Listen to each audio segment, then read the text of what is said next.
Okay, this is chapter 25 of Prodigy. June. A couple of minutes to get into the Republic's border. That means at the speed we're going, easily more than 800 miles per hour, we all felt a sudden pressure change when we broke the sound barrier, like being dragged out of deep mud. We're only 24 or so miles from the war front and several hundred from Denver. Day tells me everything that Cade shared with him, about the Patriots and the true colors of Razor, about Eden, then Congress's determination to oust the elector. Everything I discovered and then some. My head was in a fog when we'd bolted from the room and made our way up to the hospital roof. Now, after the cold outside air and the speed of Cade's air maneuver, I can calculate details a little more clearly. We're closing in on the war front, Kate says. The instant those words come out of her mouth, I hear the distant sound of explosions. They're muffled, but we must be thousands of feet in the air, and I can still feel the shock every time they go off. There's a sudden lift, and I press into my seat. She's trying to push the jet as high as it can go so we don't get shot out of the sky by ground missiles. I force myself to take deep, calming breaths as we continue to climb. My ears pop endlessly. I watch as Cade falls into formation with a squadron of Colony's jets. We're going to need to break from them soon, she mutters. There's a pain in her voice, probably from her gunshot wound. Hang tight. Day? I manage to call out. I don't hear anything, and for a second I think he blacked out. Then he replies, still here. He sounds detached, like he's fighting to stay conscious. Denver's a few minutes away, Cade says. We stabilize again. When I peer out of the cockpit down at the pockets of clouds far below, I catch my breath. Airships, easily more than 150, as far as the eye can see, dot the sky like miniature daggers soaring through the air, stretching in lines off into the horizon. The Colony's ships all have a distant gold stripe down the middle of their runways that we can see even from way up here. Not far in front of them is a wide strip of empty airspace where sparks of light and smoke fly back and forth, and on the other side are rows of airships I can recognize. Republic ships marked with a blood-red star on the side of each hull. Jets are ragging in dogfights all over the place.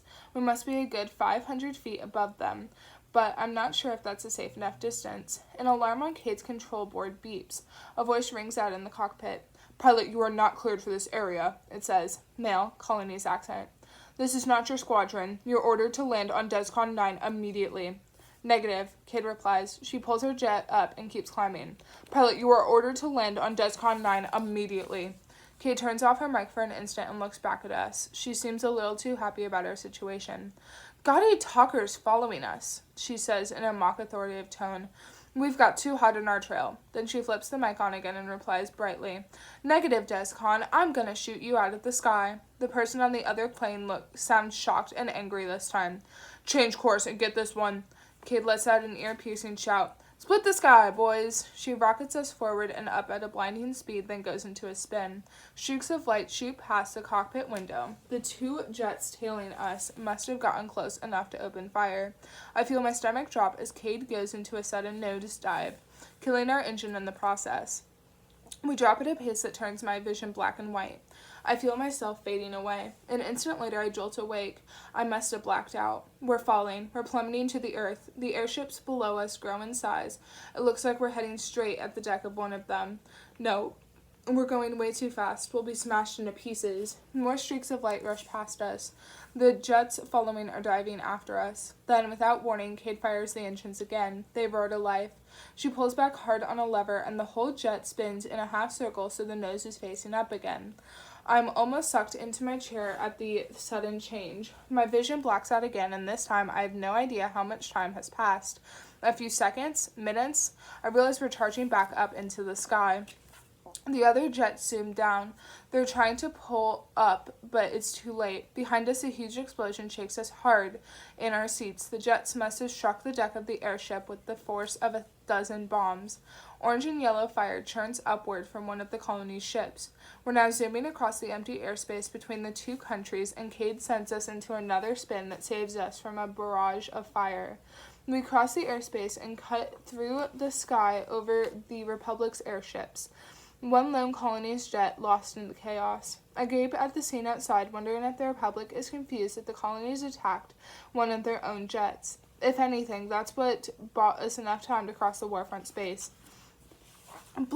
Best split S you've ever seen, I bet, Cade says with a laugh. It sounds more strained than usual. Not far from us now are the looming towers of Denver and its forbidding armor, shrouded in a permanent sea of smog and haze. Behind us, I hear the first sounds of gunfire as Republic jets start tailing us in an attempt to shoot us down. How are we going to get inside? Day shouts as Cade spins the jet, sending a missile backward and pushes us to go faster. I'll get us in, she shouts back. We can't make it if we go overhead, I reply. The armor has missiles lining every side of that wall. They'll shoot us down before we ever get across into the city. No city is impenetrable. Cade sends the jet lower even as the Republic's jets continue to pursue us. I know what I'm doing. We're closing in fast on Denver. I can see the looming gray walls of the armor rising up before us, a barricade like nothing else in the Republic, and the heavy gray pillars, each 100 feet apart from the next, lining its sides. I close my eyes. No way Cade can get us over that. A squadron of jets could get over, maybe, and even then it'll be a long shot. I picture a missile hitting us, and our seats ejecting us out over the city skies. The shots they'll fire up at our parachutes, our bodies plummeting to the ground. The armor is close now. They must have seen us approaching for a while, and their weapons will be trained on us. I bet they've never seen a rogue colony jet before. Then Cade dives. Not just any dive. She's headed down at almost 90 degrees, ready to send us smashing into the earth. Behind me, Day sucks in his breath. The buildings below rush up at us. She's lost control of the jet. I know it. We've been hit. At the last second, Cade pulls up. We skim above the buildings at Mach speed, so close that the roofs seem like they're going to rip the bottom right off our jet. Immediately, Cade starts slowing down the jet until we're cruising at a speed barely fast enough to keep us airborne. Suddenly, I realize what she's going to do. It's completely stupid. She's not taking us over the armor at all. She's going to try to squeeze the jet through the opening that the trains use to pass in and out of Denver. The same tunnels I'd seen when I'd taken that train ride with the Elector. Of course. The surface-to-air missile systems mounted along the armor's wall aren't designed to take down anything like us from the ground because they can't shoot at such a low angle, and machine guns on the wall aren't powerful enough. But if Cade doesn't aim exactly right, we'll explode against the wall and burst into flames. We're close enough for me to see soldiers running back and forth on top of the wall of the armor. Their communications must be flying fast. But it doesn't matter at this rate. 1 second, the armor several feet in front of us, and the next, we're hurtling toward the dark entrance of an open train tunnel. Hold on, Cade shouts. She pushes the jet lower as if that were possible. The entrance yawns at us with its gaping mouth. We're not going to make it. The tunnel is way too small. Then we're inside, and for an instant the tunnel's pitch black. Bright sparks burst from each end of the jet as the wings tear through the entrance's sides. A rumbling sound comes from above us. They're rushing to shut the entrance, I realize, but they're too late. Another second. We zoom out of the entrance and into Denver.